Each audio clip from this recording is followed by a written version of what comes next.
Assalamualaikum warahmatullahi wabarakatuh. Alhamdulillah, kita bersyukur pada Allah Subhanahu wa taala pada hari ini, hari Kamis malam Jumat, malam yang ke-20 dari bulan Rajab, bulan suci 1447 Hijriah, bertepatan dengan 8 Januari 2026. Kita kembali dimudahkan oleh Allah Subhanahu wa taala untuk duduk bersama di Masjid Nurul Iman Srengseng dalam sebuah kajian membaca kitab Bulughul Maram min Adillatil Ahkam yang ditulis oleh Al-Hafidh Ibnu Hajar Al-Asqalani rahimahullah. Salawat dan salam semoga selalu Allah berikan kepada Nabi kita Muhammad sallallahu alaihi wa ala alihi wasallam, pada keluarga beliau, para sahabat, serta orang-orang yang mengikuti beliau sampai hari kiamat kelak. Ada yang dengarkan sesuatu?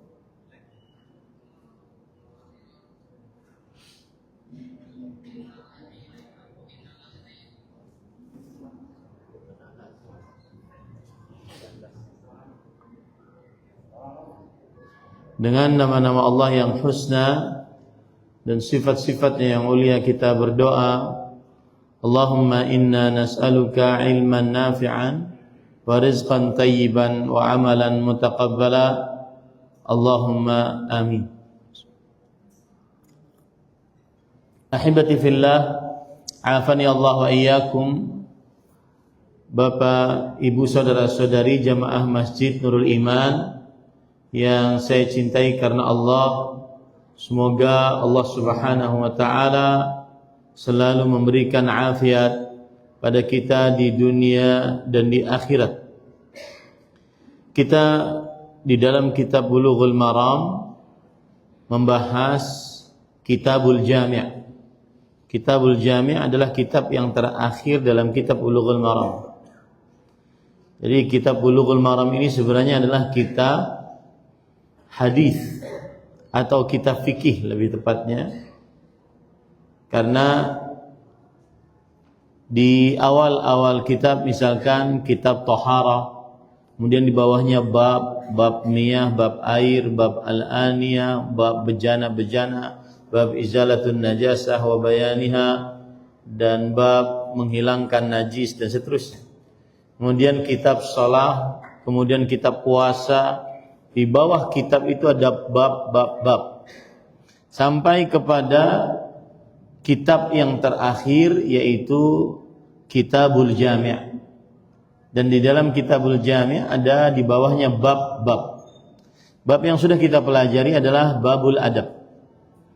Dan pada malam ini kita masih membicarakan bab yang baru, yaitu babul birri wassilah. Bab berbuat kebajikan dan menyambung hubungan rahim. Bab berbuat kebajikan dan menyambung hubungan rahim. Pada pertemuan sebelumnya kita sudah membahas beberapa hadis yang ada di dalam babul birri wassilah, bab berbuat kebajikan dan menyambung hubungan rahim. Di antaranya hadis Abu Hurairah radhiyallahu anhu, Rasul sallallahu alaihi wasallam bersabda, "Man ahabba an yubsata alaihi fi rizqihi wa an yunsa'a lahu fi atharihi falyasil rahimah." Akhrajahu al-Bukhari. Barang siapa yang ingin diluaskan atasnya dalam rezekinya, dipanjangkan untuknya dalam umurnya, maka hendaklah dia menyambung hubungan rahim. Diriwayatkan oleh Imam Bukhari. Kemudian juga kita sudah bahas hadis yang selanjutnya, yaitu an Jubair bin Mut'im radhiyallahu anhu qala Rasulullah sallallahu alaihi wasallam la yadkhul jannata qati'un, yani qati'a rahimin, muttafaqun alaih. Dari Jubair bin Mut'im sahabat Nabi radhiyallahu anhu, beliau berkata, Rasul sallallahu alaihi wa alihi wasallam bersabda, tidak masuk ke dalam surga qati'. Qati' artinya yang memutus, yaitu maknanya yang memutus hubungan rahim. Hadis riwayat Bukhari dan Muslim. Itu dua hadis yang sudah kita pelajari di dalam babul birri wassilah. Bab berbuat kebajikan dan menyambung hubungan rahim. Malam ini kita membahas hadis yang selanjutnya. Saya bacakan hadisnya. Anil Mughirah bin Syu'bah radhiyallahu anhu an Rasulillah sallallahu alaihi wa ala alihi wasallam qala inna Allah harrama 'alaikum 'uquqal ummahat wa wa'dal banat wa man'an wahat wa kariha lakum qila wa qal wa kathratas su'al wa idha'atal mal muttafaqun alaih. Dari Al-Mughirah bin Syu'bah, sahabat Nabi radhiyallahu anhu, dari Rasulullah sallallahu alaihi wasallam, beliau berkata, sesungguhnya Allah telah mengharamkan atas kalian durhaka kepada ibu-ibu dan mengubur anak-anak perempuan dan tidak suka memberi, suka meminta, dan membenci atas kalian desas-desus, banyak bertanya, serta menghamburkan harta. Hadis riwayat Bukhari dan Muslim. Di sini Rasul sallallahu alaihi wasallam bersabda, "Innallaha harrama 'alaikum." Sesungguhnya Allah Subhanahu wa taala telah mengharamkan atas kalian. Mengharamkan artinya adalah al-man'u ala wajhil ilzam, yaitu melarang dengan keras. Melarang dengan keras. Maka di sini Allah melarang dengan keras orang-orang yang disebutkan di sini masuk ke dalam melarang dengan keras perbuatan-perbuatan ini. Yang pertama adalah uquqa al-ummahat. Uquq adalah kata yang diambil dari kata kerja aqqa ya'uqqu, yang artinya idza asahu wa taraka al-ihsan ilaih. Uquq artinya adalah seorang yang tidak taat kepada orang tua dan tidak berbuat baik kepada orang tua. Itulah pengertian daripada uquq. Tidak taat kepada orang tua dan tidak berbuat baik kepada kedua orang tua. Dan para ulama rahimahumullah ta'ala, di antaranya Imam Al-Qurtubi mengatakan bahwa batasan durhaka kepada orang tua adalah suduru ma yata'adza bihi al-walidu min waladih min qaulin aw fi'lin ta'adziyan laysa bil hayyin 'urfan. Sesuatu yang nampak keluar yang menyakiti orang tua dari anaknya berupa ucapan ataupun perbuatan. Rasa sakit yang bukan ringan secara kebiasaan. Sesuatu yang nampak yang menyakiti orang tua dari anaknya berupa ucapan ataupun perbuatan. Rasa sakit yang bukan ringan secara kebiasaan manusia. Itulah pengertian daripada uquq, yaitu durhaka kepada kedua orang tua. Durhaka kepada kedua orang tua. Apabila seorang anak nampak darinya, baik itu ucapan sang anak, perbuatan sang anak, nampak darinya yang menyakiti orang tuanya dengan rasa sakit yang berat, yang dalam, bukan ringan secara kebiasaan, maka itu adalah durhaka pada kedua orang tua. Kemudian tadi disebutkan uququl ummahat, durhaka kepada ibu. Berarti ibu saja yang tidak boleh durhaka, kita durhaka kepadanya, atau bapaknya juga.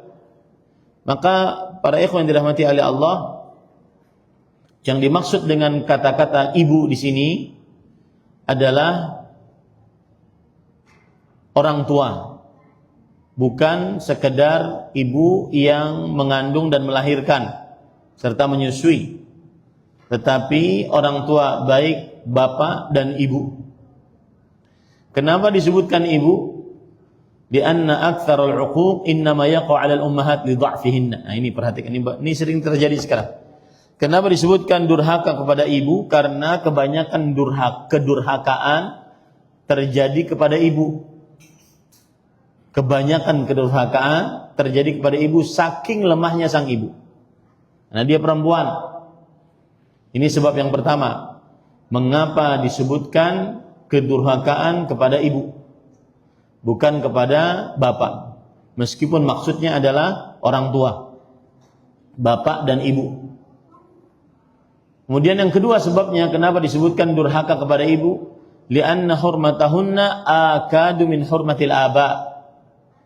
Karena menghormati ibu lebih ditekankan daripada menghormati bapak. Menghormati ibu lebih ditekankan daripada menghormati bapak. Bukan berarti bapak tidak dihormati, tidak. Tetapi menghormati ibu lebih ditekankan. Makanya apabila terjadi durhaka kepada ibu, lebih besar dosanya dibandingkan durhaka kepada bapak. Dan di dalam riwayat Muslim terdapat uququl walidain, yaitu durhaka kepada kedua orang tua. Tidak disebutkan di situ uququl ummahat, durhaka kepada ibu saja. Dan di dalam hadis Abu Bakar radhiyallahu anhu, Rasul sallallahu alaihi wasallam bersabda, "Ala unabbiukum bi akbaril kabair." Maukah aku beritahukan kepada kalian dosa paling besar? Beliau bertanya kepada para sahabatnya seperti itu 3 kali. Kemudian Rasul sallallahu alaihi wasallam menerangkan, dosa yang paling besar bagi kalian adalah al-isyraku billah, mensyirikkan Allah Subhanahu wa taala, wa uququl walidain, dan durhaka kepada kedua orang tua. Di sini tidak disebutkan durhaka kepada ibu. Jadi sudah bisa menjawab ya. Kalau seandainya ditanya, kenapa di situ hanya durhaka kepada ibu saja lafadznya? Apakah durhaka kepada bapak tidak ada nilainya atau tidak ada ancamannya? Jawabannya, ibu yang dimaksud, apa tadi jawaban yang pertama? Ibu yang dimaksud jawabannya adalah orang tua. Yang kedua, kenapa disebutkan ibu? Karena menghormati ibu lebih ditekankan daripada menghormati bapak. Karena menghormati ibu lebih ditekankan daripada menghormati bapak. Kemudian para ikhwan dirahmati oleh Allah Subhanahu wa taala, di dalam hadis disebutkan tadi, sesungguhnya Allah telah mengharamkan atas kalian durhaka kepada orang tua dan mengubur anak-anak perempuan. Yang dimaksud dengan mengubur anak-anak perempuan, maksudnya adalah menguburnya hidup-hidup. Yang disebut dengan mau'udah. Wa idza al-mau'udatu su'ilat, disebutkan dalam ayat. Jika bayi-bayi yang dikubur hidup-hidup di hari kiamat akan ditanya oleh Allah Subhanahu wa taala. Kenapa di sini yang dikubur adalah para perempuan, anak-anak perempuan yang dikubur? Li'annahu huwal waqi' fi 'asr al-jahiliyah. Karena itu yang banyak terjadi di masa jahiliyah. Para orang-orang jahiliyah, mereka menganggap bahwa memiliki anak perempuan itu adalah aib.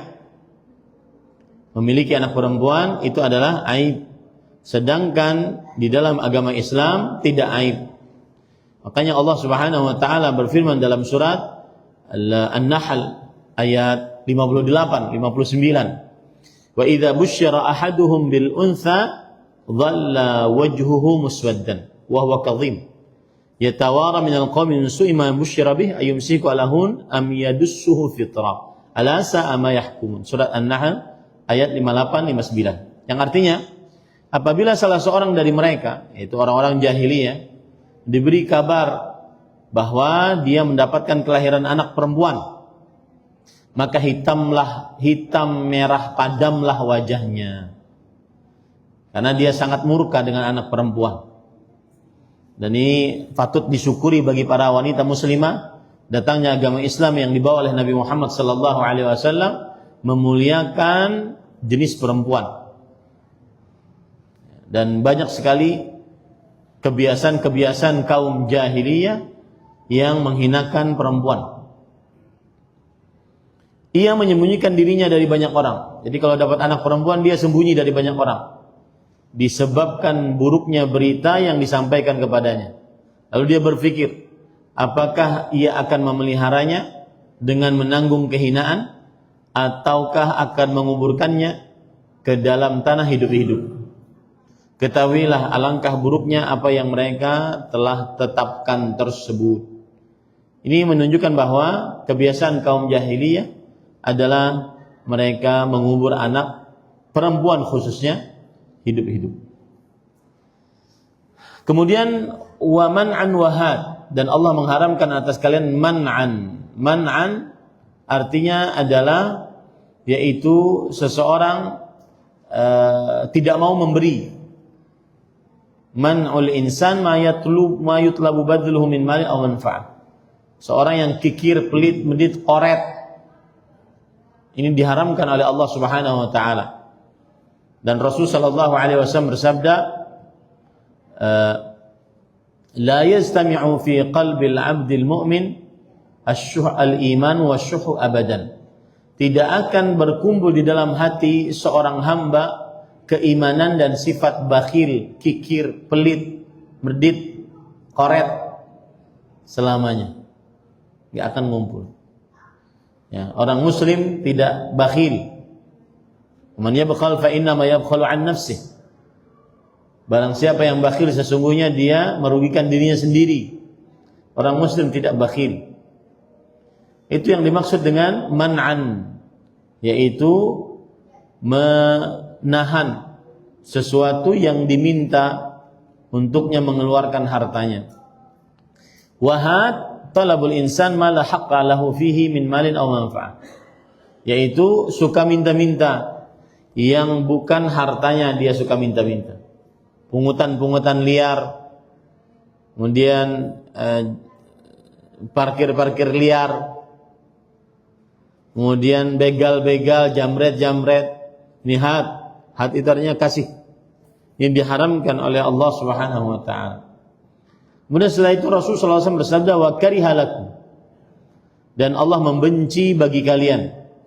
Membenci adalah ma talaba syari'u tarkahu talaban ghaira jazim, yang artinya adalah sesuatu yang diminta oleh syariat untuk meninggalkannya, tapi tidak ditekankan permintaannya. Sesuatu yang diminta oleh syariat untuk meninggalkannya, ini namanya makruh, tetapi tidak ditekankan permintaannya. Atau bahasa lainnya, ma naha anhu syari' nahyan ghaira jazim, yang dilarang oleh syariat dengan larangan yang tidak keras. Kalau haram tadi, yang dilarang oleh syariat dengan larangan yang keras, diancam dengan siksa bagi siapa yang mengerjakannya dengan sengaja. Sedangkan makruh tidak diancam dengan siksa bagi siapa yang mengerjakannya. Taib. Wa karihalakum, dan Allah membenci atas kalian. Ada yang mengatakan makruh di sini adalah haram. Dan ini adalah kebiasaan para ulama salaf terdahulu, mereka mengatakan sesuatu yang haram disebut dengan makruh. Ada yang mengatakan seperti itu. Yang pertama yang dimakruhkan adalah qila wa qala, yaitu desas-desus. Yang diharamkan adalah yang pertama, yaitu qila wa qala, desas-desus. Katanya begini, katanya begini, dia mengatakan begini, dan seterusnya. Dan ini termasuk daripada hal yang buruk dilakukan oleh seorang muslim. Kemudian yang kedua yang dibenci oleh Allah Subhanahu wa taala adalah kathratus su'al, banyak bertanya. Yang dimaksud dengan banyak bertanya adalah banyak bertanya di dalam perkara-perkara yang sudah mubah, yang jelas kemubahannya. Jangan terlalu banyak bertanya, nanti malah sulit gara-gara banyak ditanya. Saya beri contoh misalkan ya. Ada orang berkunjung ke negeri non-muslim, yang kebanyakan non-muslim. Kemudian di situ tertulis daging ataupun ayam tertulis halal, berarti disembelih dengan cara yang halal. Lalu dia tanya lagi, ini penyembelihannya gimana nih? Siapa yang nyembelih ini? Setelah diselidiki malah tidak halal. Nah, ini menyulitkan bagi dia jadi. Ini namanya kathratus su'al, yaitu banyak bertanya tentang hal-hal yang tidak penting. Ada juga yang dimaksud dengan kathratus su'al adalah suka meminta-minta. Suka minta kepada orang padahal dia memiliki sesuatu. Tidak perlu dia meminta. Nah, ini hal yang dibenci dengan tafsiran yang kedua, yaitu suka minta-minta. Rasul sallallahu alaihi wasallam menyatakan orang yang suka minta-minta untuk takatsuran, untuk memperbanyak hartanya, dia tidak mau menggunakan hartanya tapi dia minta-minta. Maka nanti di hari kiamat ya'ti yaumal qiyamah wa laisa fi wajhihi muzzatul lahmin.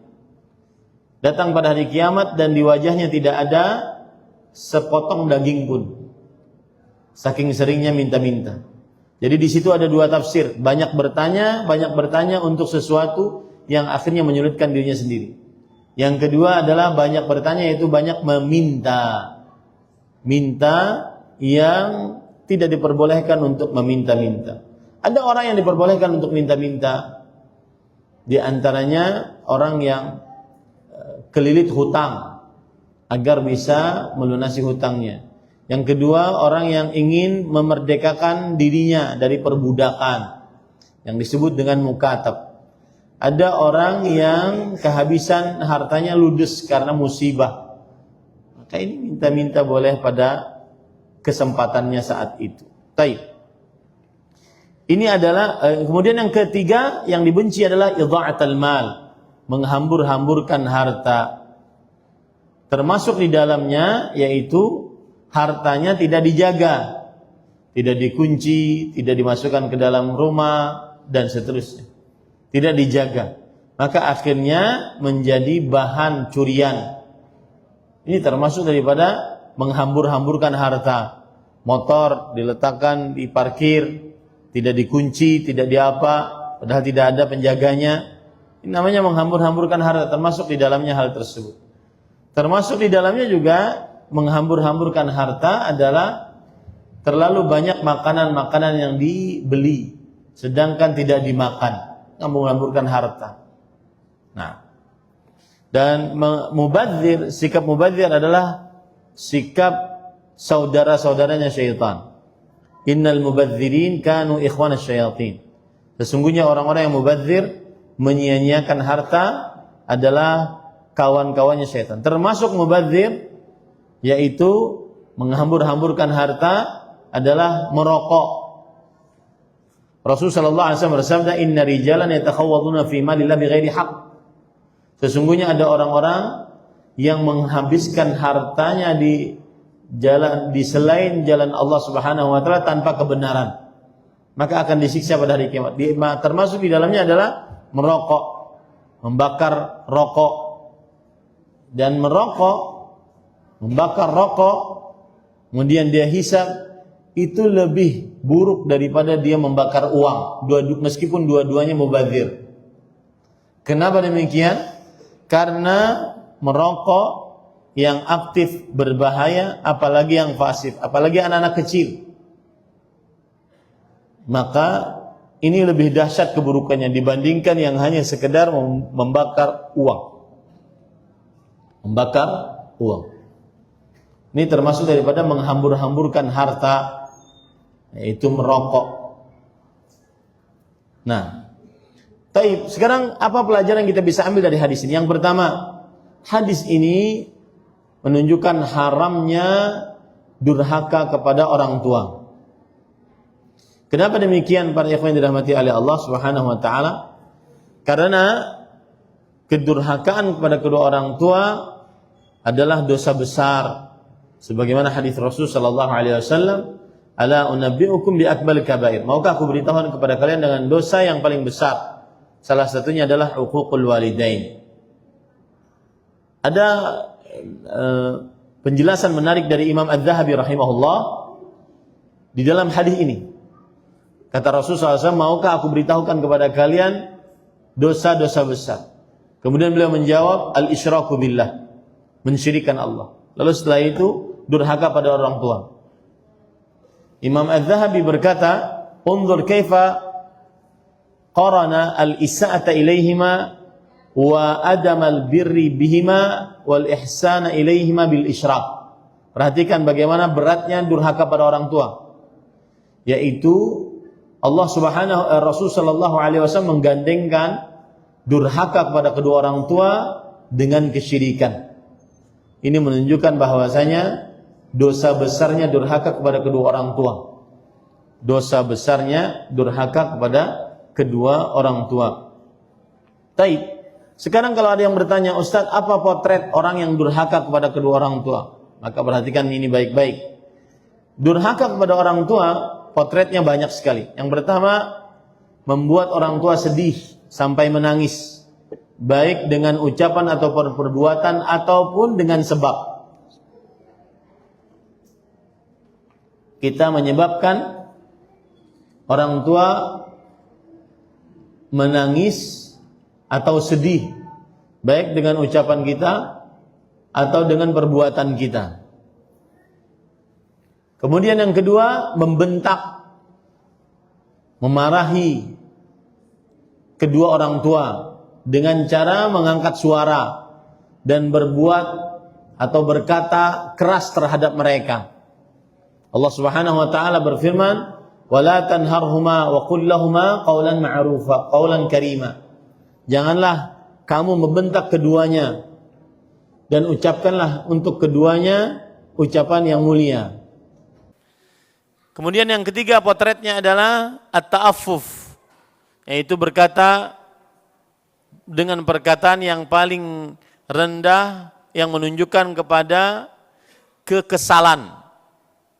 Berkata dengan perkataan yang paling rendah yang menunjukkan kepada kekesalan. Di dalam Al-Quran Allah berfirman, "Fala taqul lahuma uff."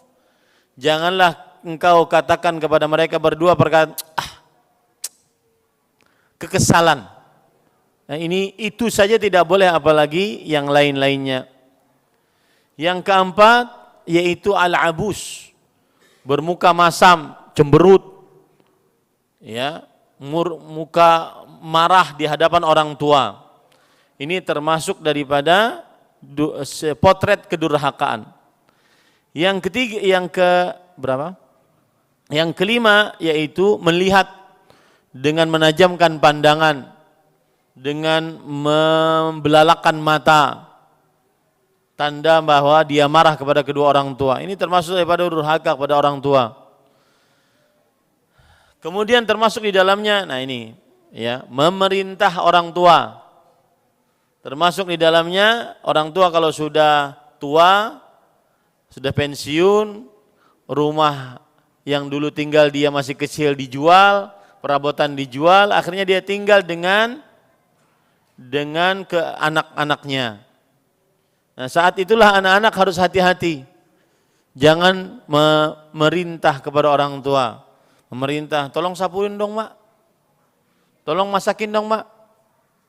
Jangan. Ini termasuk kepada kedurhakaan pada orang tua.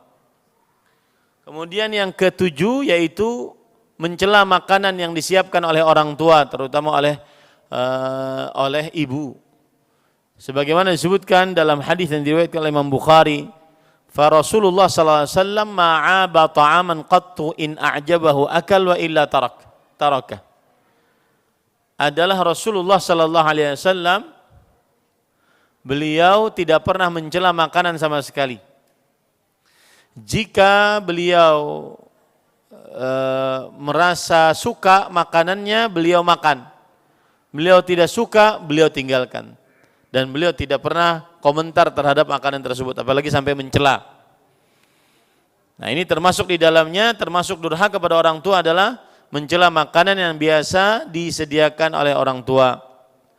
Yang kedelapan, yaitu tidak membantu kedua orang tua di dalam urusan rumah, kebersihan rumah, kerapian rumah, menyapu, mencuci, membasuh, mengepel. Dia tidak membantu kedua orang tuanya dalam hal ini. Maka ini termasuk durhaka pada orang tua. Kecuali kalau orang tua memerintahkan untuk agar sang anak istirahat, agar sang anak persiapan yang lainnya, maka ini tidak mengapa. Kemudian para ikhwan yang dirahmati oleh Allah Subhanahu wa taala, termasuk daripada potret durhaka pada orang tua adalah, saya merasa terganggu dengan kajian malam ini. Siapa ya? Masjid ini enggak pernah seperti ini.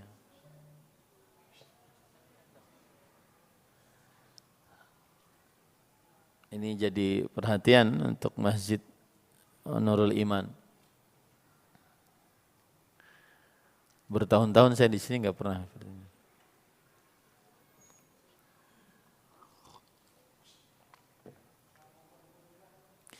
Taib.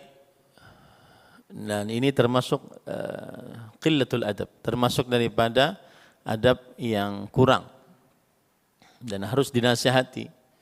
Karena ustadz bukan hanya sekedar pengajar, ustadz itu pendidik. Pendidik itu menasihati yang tidak benar, meskipun pahit, meskipun tidak disukai. Orang yang amar ma'ruf sering disukai, tapi orang yang nahi mungkar tidak disukai. Nah, kebetulan ini live saya juga mati, mungkin habis Isya selesai kajian. Ya. Tapi para ikhwan yang dirahmati oleh Allah Subhanahu wa taala, termasuk daripada potret durhaka pada orang tua adalah yaitu tidak saat memasuki tempat mereka berdua, baik itu kamar, baik itu rumah, terutama kamar, ya, tidak minta izin, karena mungkin orang tua sedang terbuka auratnya, tidak ingin dilihat, atau yang semisalnya. Nah, ini termasuk daripada seseorang durhaka kepada kedua orang tua. Kemudian termasuk durhaka kepada orang tua juga adalah menyebabkan mereka berpikir yang macam-macam. Berpikir yang tidak tenang, yang membuat akhirnya mereka tidak tenang. Seperti misalkan contoh ya, ada seorang ojek online ataupun driver online, dia hidupnya di jalan. Di jalan kadang-kadang dia melihat tabrakan-tabrakan, hal-hal yang menyedihkan, mengerikan. Lalu dia ceritakan kepada ibunya. Dan ini membuat sang ibu akhirnya sedih karena kepikiran anaknya yang bekerja di jalan raya. Nah, ini tidak boleh seorang anak bercerita yang menyebabkan ibunya sedih, bapaknya sedih. Tidak diperbolehkan. Kemudian juga termasuk potret durhaka pada orang tua adalah mencela orang tua di hadapan manusia, di hadapan orang-orang. Menyebutkan aib orang tua. Menyebutkan aib orang tua di hadapan orang-orang. Ini tidak diperbolehkan. Nah, bagaimana ada orang yang mencela orang tua? Mungkin tidak secara langsung, akan tetapi dia mencela orang tua orang lain. Akhirnya orang lain mencela orang tuanya. Seperti misalkan dalam hadis yang diriwayatkan oleh Imam Bukhari, dari Abdullah bin Amr bin As radhiyallahu anhuma. Rasul sallallahu alaihi wasallam bersabda, "Minal kabairi syatmur rajuli walidayhi." Termasuk dosa besar seorang yang mencela orang tuanya. Kemudian sahabat Nabi bertanya, "Wa hal yashtumur rajulu walidayhi?" Apakah ada orang yang mencela, menghina kedua orang tuanya? Kemudian Rasul sallallahu alaihi wasallam menjawab, "Na'am, iya. Yasubbu abar rajul fayasubbu abahu wa yasubbu ummahu fayasubbu ummahu." Seseorang mencela bapak orang lain, maka orang lain mencela bapaknya. Seseorang mencela ibu orang lain, maka orang lain mencela ibunya. Nah, ini termasuk durhaka kepada kedua orang tua. Nah, ini penting. Kemudian yang selanjutnya, potret durhaka pada orang tua adalah memasukkan kemungkaran ke dalam rumah yang di situ orang tuanya tinggal. Termasuk di dalamnya, ini menarik, yaitu anak-anak yang ingin mungkin memberikan fasilitas kepada orang tuanya. Akan tetapi salah. Di antaranya adalah memberikan fasilitas HP. Orang tuanya sudah umur 60-an, 65-an, dikasih HP. Ya akhirnya orang tuanya nonton TikTok.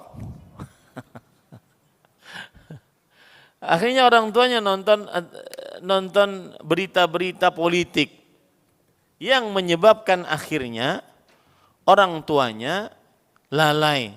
Padahal ada kitab yang menarik. Saya waktu safar kemarin baca kitab judulnya, sebentar ya. Ada judulnya yang disebutkan oleh Imam Ibnul Jauzi rahimahullahu ta'ala, yaitu Ightinam Mawasimul Umur. Memperhatikan dengan sebaik-baiknya fase-fase umur hidup manusia. Jadi umur hidup manusia dibagi oleh Imam Ibnul Jauzi menjadi 5. Yang pertama dari 1 sampai 15. Ini fase anak-anak. Fase dia bermain, fase dia mencari jati diri. Kemudian dari umur 15 sudah balik sampai kepada umur 35 atau 40. Nah ini fase pemuda. Fase pemuda. Di sini dia banyak belajar. Banyak belajar dan belajar. Kemudian umur 35 atau 40 sampai kepada umur 50. Ini fase matang. Umur matang. Ya. Fase-fase mau pensiun, fase umur matang. Nah, umur 50 sampai 60 ini fase umur namanya syaikhukhah. Syaikhukhah umur tua. Yang harus dikerjakan di umur tua ini adalah yaitu memikirkan bekal bagaimana nanti kalau sudah berkumpul dengan kawan-kawannya yang sudah mendahuluinya. Nah, ada anak-anak yang sebagian mereka ingin memberikan fasilitas kepada orang tuanya di umurnya yang 60-an. 60, 62. Ya, fasilitasnya apa? HP. Ada media sosialnya. Yang asalnya bapaknya habis maghrib baca Quran, jadi scroll TikTok. Nah, ini hati-hati, ini kedurhakaan yang bukan secara langsung tetapi dia penyebab orang tuanya akhirnya tidak mempersiapkan diri untuk benar-benar bisa berkumpul dengan orang-orang yang meninggal sebelum dia. Banyak sekali yang disebutkan oleh buku yang saya baca ini, judulnya Uququl Walidain. Ini sebelum azan. Satu lagi yaitu diantaranya adalah mengerjakan kemungkaran di hadapan orang tua. Sengaja dia berbuat kemungkaran di hadapan orang tua. Dia tidak sholat, sengaja tidak sholat agar orang tuanya marah. Dia tidak puasa Ramadan agar orang tuanya marah. Kemudian dia juga mengerjakan misalkan minum khamar atau buka jilbab bagi perempuan agar orang tuanya tidak suka. Ini termasuk daripada durhaka kepada orang tua. Intinya potret-potret durhaka pada orang tua adalah seorang anak membuat orang tuanya merasa tersakiti, baik dengan ucapan anak atau perbuatannya, secara langsung atau menjadi penyebab. Nah ini, itu kira-kira yang bisa kita pelajari pada kesempatan kali ini. Saya ingin ngasih kepada DKM terkhususnya dan juga jamaah pelajaran bahwa habis sholat isya kita cukupkan, tidak kita lanjutkan. Mudah-mudahan menjadi pelajaran ke depannya sehingga tidak bermain-main di dalam majelis ilmu dan harus dikondisikan. Sebenarnya banyak yang sudah saya siapkan, di antaranya sebagaimana yang sudah saya janjikan pada pertemuan sebelumnya, hukum-hukum fikih yang berkaitan dengan kedua orang tua, seperti minta izin. Haruskah minta izin dengan orang tua saat kita ingin bersafar ataukah tidak?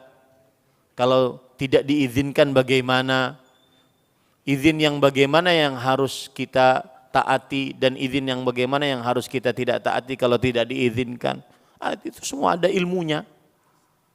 Nah, mudah-mudahan ini menjadi pelajaran agar sehingga menjadi pendidikan, terutama kita membawa anak-anak harus bertanggung jawab sehingga tidak merusak khidmatnya majelis ilmu. Majelis ilmu itu jangankan orang biasa, majelis ilmu itu para malaikat duduk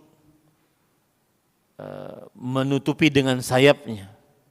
Dan para ulama dulu kalau duduk di majelis ilmu sangat rapi, bersih, wangi, sebagaimana yang dilakukan oleh Imam Malik rahimahullahu taala. Ini mulai pelajaran, mudah-mudahan demikian pada malam ini, semoga yang disampaikan bermanfaat. Padahal kopi saya belum selesai nih. Subhanakallah bihamdik asyhadu an la ilaha illa anta astaghfiruka wa atubu ilaik. Sallallahu nabiyana Muhammad walhamdulillahi rabbil alamin. Wassalamualaikum warahmatullahi wabarakatuh.